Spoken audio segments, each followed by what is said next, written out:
Hello everyone, thank you for coming to today's GIC talk. My name is Billie, today's GIC talk host. I'm honored to be here as today's host. Before we started, please turn off your cell phone or put it on the silent mode. Thank you.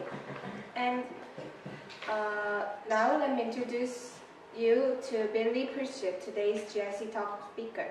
His GIC talk is entitled The Korean Economy and the Korean People, and he will explain how Korea became the economic miracle and that it appears to be.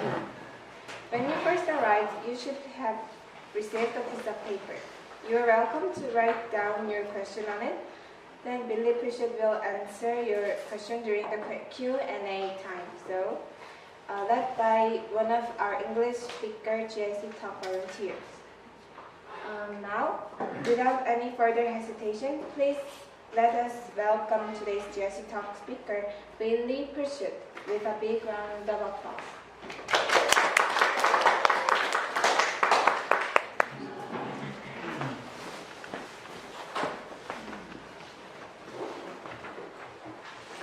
Oh, can everybody hear me okay? Yeah. Okay, good. I'm glad to be able to speak to you today, and I thank you for coming out because I know there are so many fun things to do today, and I'm very happy you decided to be here. As you heard, my name is Billie Pritchett, and I am a teacher at Joseon University. I've been an English professor there for about 4 years, and I really enjoy the work. Also, while I'm here, I have an interest in history, and I would also like to teach history as well. So I've been studying a lot about Korean history and a lot about US-Korean relations. So I'm taking classes these days at Jeonnam National University for fun. So part of this is an outgrowth of something I was interested in and exploring. So what I would like to get to today is the fact that the Korean economy has been called the miracle on the Han River. And you may see on your handout there that the guiding question for today's talk is going to be how it is that Korea came to be this economic miracle. Here are some basic facts about Korea.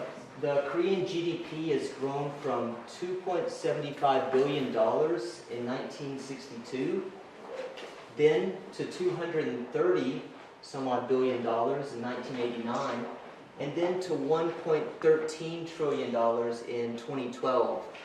Here is a graph that really illustrates the big jump. You see that from about mid-1960, there was a big boom in Korea's economy. So part of this talk is going to help explain why this big boom occurred.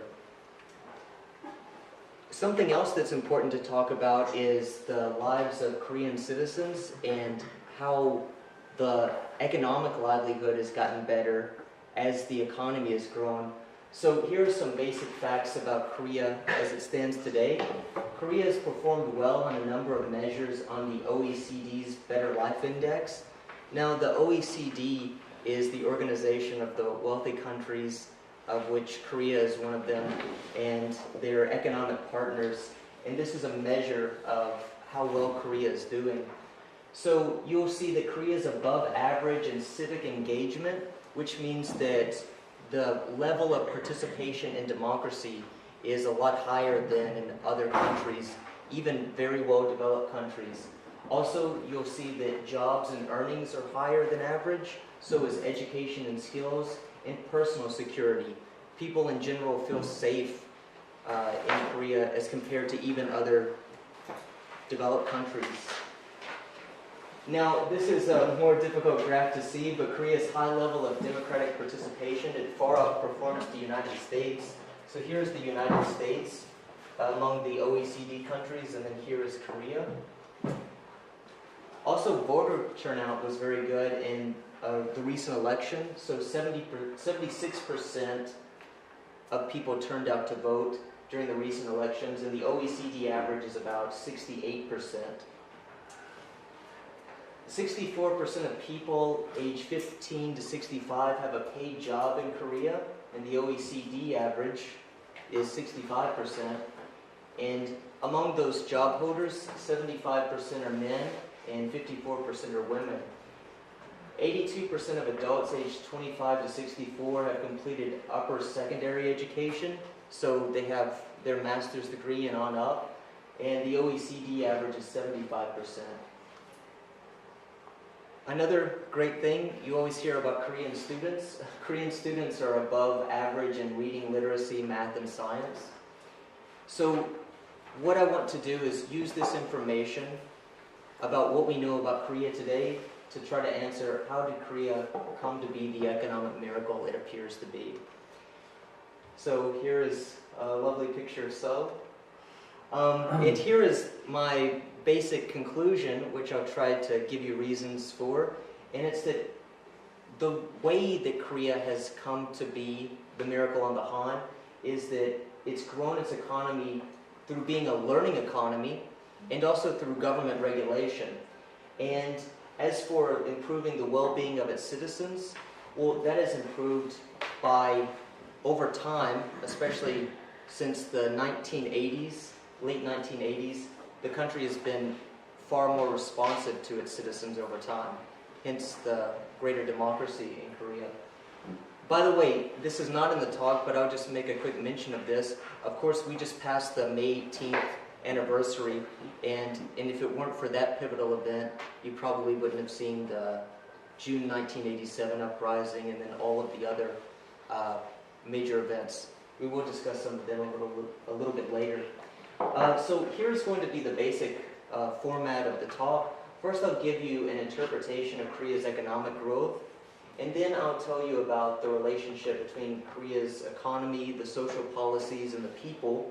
And then finally, we will discuss some social and economic problems that Korea still faces and some of the possible solutions as proposed by Korean social scientists. So first, to interpret Korea's economic growth, the main keys to the growth of the economy has been that Korea is a learning economy and it has relied on a lot of government regulation. To think of Korea as a learning economy, it's best to situate it historically here. In a way, there are three industrial revolutions that occurred. The first industrial revolution was in England at the end of the 18th century, and then the second industrial revolution was mainly in the United States and Germany at the end of the 19th. Finally, the third industrial revolution came in Korea, Japan, and Taiwan in the middle of the 20th century. This is an oversimplified way of looking at the productions of goods and services, comparing England, US and Germany, and Korea. But it basically works like this, that the new forms of industrialization were invented in England, and then they were innovated in US and Germany, and then they were learned in Korea, and they were able to reproduce this technology, often making it cheaper and at lower cost. So I should note this, I'm sure everyone's aware of this, that Korea actually technically began industrializing in the 1870s during the late Joseon dynasty, and mainly under the influence of the Japanese interference in the Korean economy. But then this was halted, and in the 1960s, the real growth of the Korean economy began, as you saw earlier in that chart. So, as a learning economy, here are some of the major factors that makes Korea that kind of economy. Korea's produced better quality exports to the world market. As a matter of fact, maybe not at first, not in the 1980s whenever some of these early electronic products, for example, were being reproduced, but over time, it's become not only cheaper product, but a better quality product. Another feature of the Korean learning economy is that the large Korean firms offered a variety of goods and services. So you have a lot of these big industries, these chaebols, right? And what they're doing is they are producing several different kinds of things. And if you do that, if you say sell insurance, and then you also do, you also have a research and development department that does work on chemicals and chemical engineering. well then if one industry fails, you still have support in another industry. So that's been a key feature of Korea's learning economy. And another is that Korea has relied on an abundant supply of competent salaried managers and low-cost, well-educated labor. One feature about this that I should point out is that compared to a lot of other industrialized countries, there's very little middle management in a lot of the major industries in Korea. And that's kind of an amazing feature of the Korean economy. And we will hint at this about the government regulation here in just a minute, but the Korean government has historically, from the 1960s onward, worked with firms to set the prices of products as well as regulating the production of those products, right? So what we're talking about here is the Korean government, at least initially, had a lot of control over the price that you could sell these products at, which is why they were able to sell them at such low cost.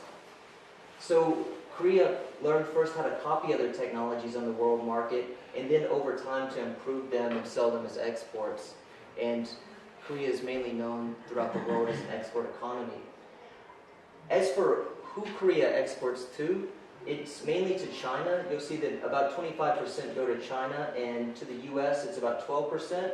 And then there's also trade with Japan and Singapore and Hong Kong. So here is a chart that illustrates the major products that are sent abroad. So electronic equipment is at 24%, you see. Sale of vehicles is at 13%. And I actually have several friends who work in optical, technical, and medical apparatuses, selling them. So that's also a major industry. And then, as you see here, a lot of those exports rather go to China. So 24% machinery, 16% minerals and fuels, and then 10% of all vehicles. There at the end, 36% of all electronic equipment goes to China of the exports. Now, another feature here is, like I mentioned about diversification, the fact that these large Korean firms have invested in a lot of different kinds of industries. They're able to do this, and then they're able to offset a lot of failure. So, for example, here is a current chart of a lot of the major Korean firms, and you'll see that they deal in several different kinds of industry. For example, not only does Samsung deal in electronics, but they also sell insurance, and then checks and debit cards. As for LG, you see that they deal in chemicals, telecommunications, and trade, as well as other industries.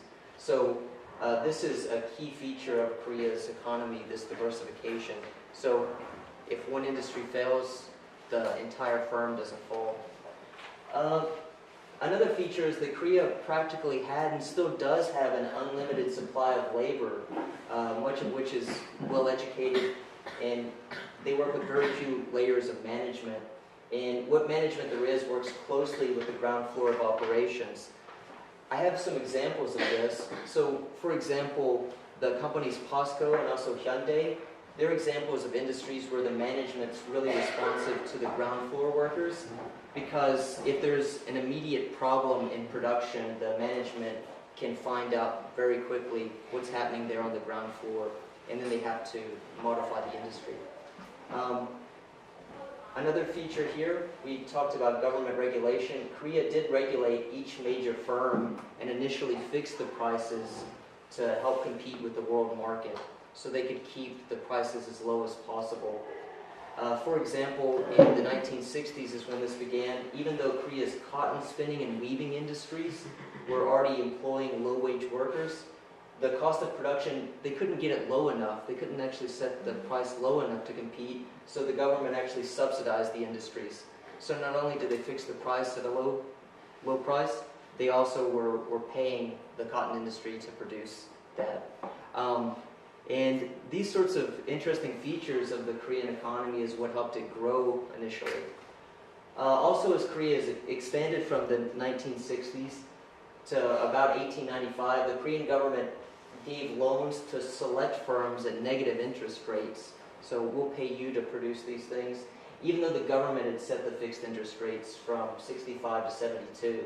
So there were these multiple prices for the loans that they were receiving, which meant that For example, maybe there would be a flat interest rate that they said that the industry could borrow money from the government, but they would also court some of those industries and say, well, if you produce this, we'll give you money to produce it. Hence these multiple prices. The government not only provided these loans to industries and modified the prices, but they imposed performance regulations on the large firms.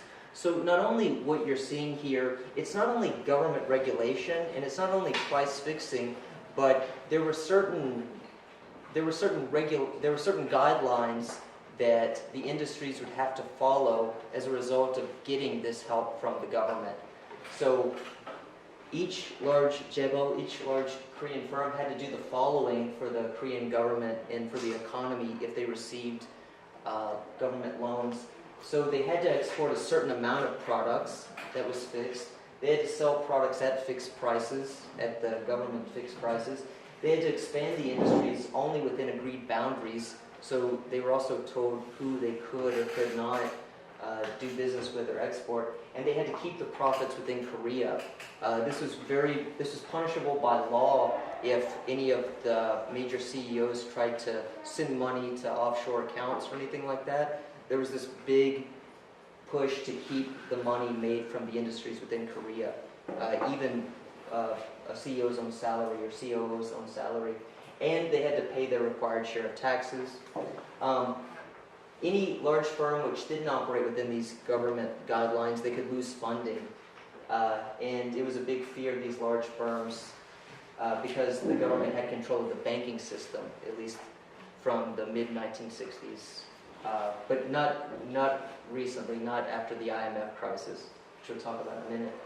Yeah, the Korean economy operated with a lot of government regulation and price control for the exports for most of the history, but then things changed with the IMF crisis, and this caused a serious reduction in the government regulation.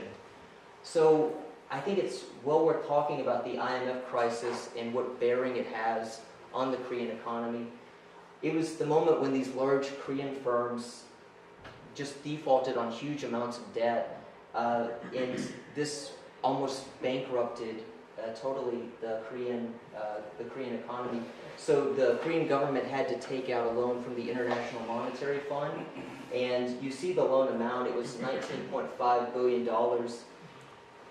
Whenever they took out this loan, they had to also agree to some IMF regulations in what was called an austerity program, which just means there can be less involvement and control over the Korean economy by the Korean government. That was at least one of the major things. It was a major deregulation push. So I would like to go ahead and show you about, this chart may seem a little confusing, so I'll just highlight a couple of things on the chart to give you an example of how much debt the Korean industries were operating at during the IMF crisis. Just look at how much debt a lot of the major Korean firms are operating at today, or fairly recently. So as of 2012. So if you look at this chart here, for example, Samsung is $81.4 trillion in debt, and that amounts to a debt equity ratio of about 43%. So if there were to be another economic crisis, there could be a default on that debt and then set off another cycle where these large firms would require maybe a massive loan from the IMF again. So it is a serious problem that if government regulation doesn't provide some limits on the amount of debt that the firms can get into, it could set off another crisis. So there are two major explanations for why the IMF crisis occurred, and it's relevant to this discussion today because if it is a fact that the Korean economy was quite strong, then how did this IMF crisis almost bankrupt all of Korea? So one explanation was given that there was crony capitalism and what was called moral hazard. So the criticism was that there was too close a relationship in dependence of Korean industry on government, and that was the big problem. The other explanation is just the opposite. It says that what was beginning to happen over time was deregulation. So deregulation over time was the problem.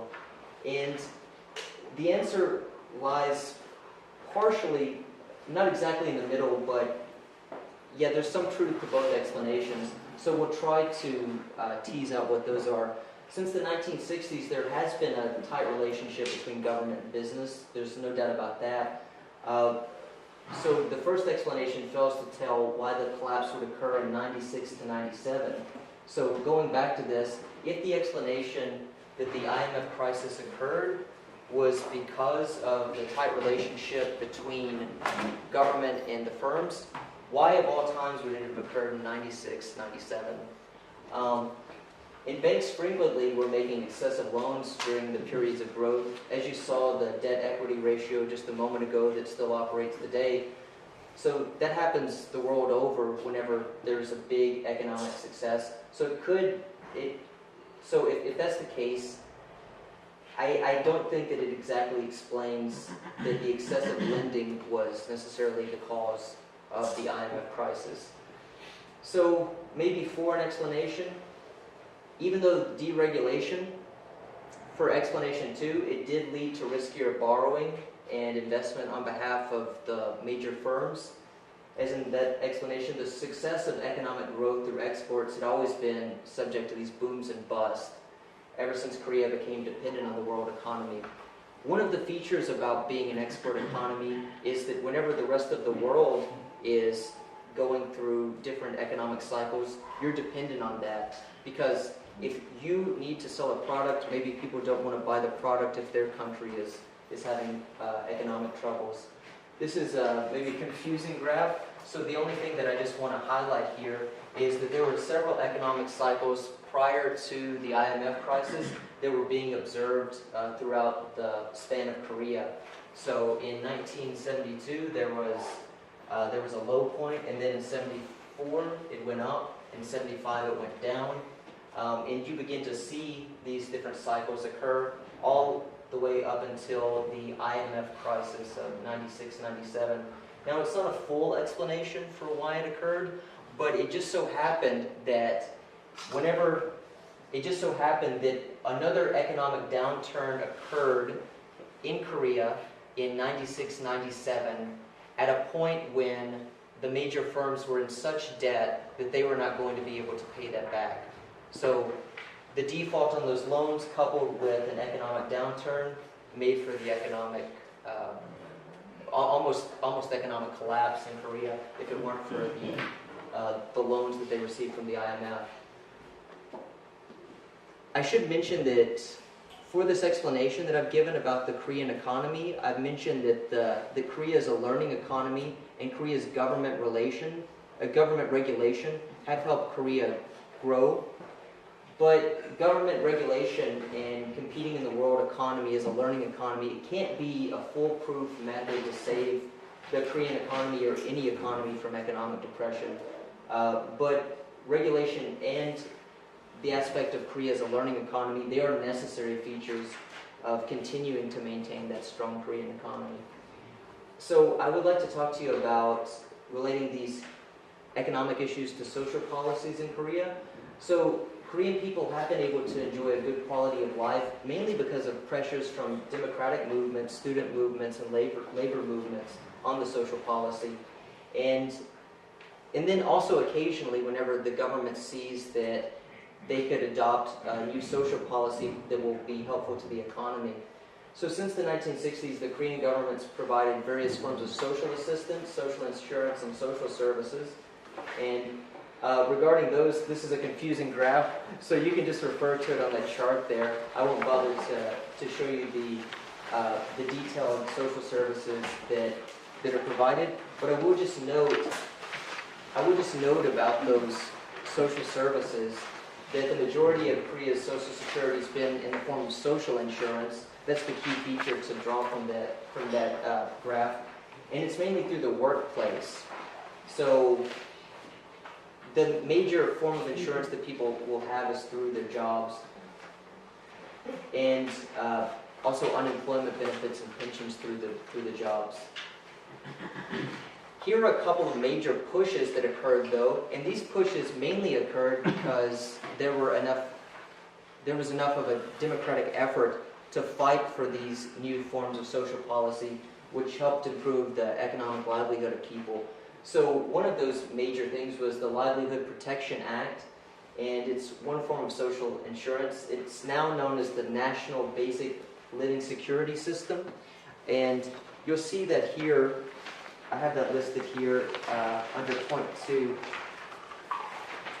And this came about mainly because there was this network of voluntary workers, these 45 civic groups in Korea, who lobbied the government to pass this legislation so that there could be money for households that who live below the ordinary poverty line. So if it weren't for these civic groups pushing for it, it probably wouldn't have happened. It probably wouldn't have initially happened in 61 and then expanded all the way up until 99. Another major event was the Labor Standards Act, that's also in the paper, of 1953, and that provided some basic standards for working conditions, safety and health codes as well, and also obligations regarding pay and in retirement and also at the job place.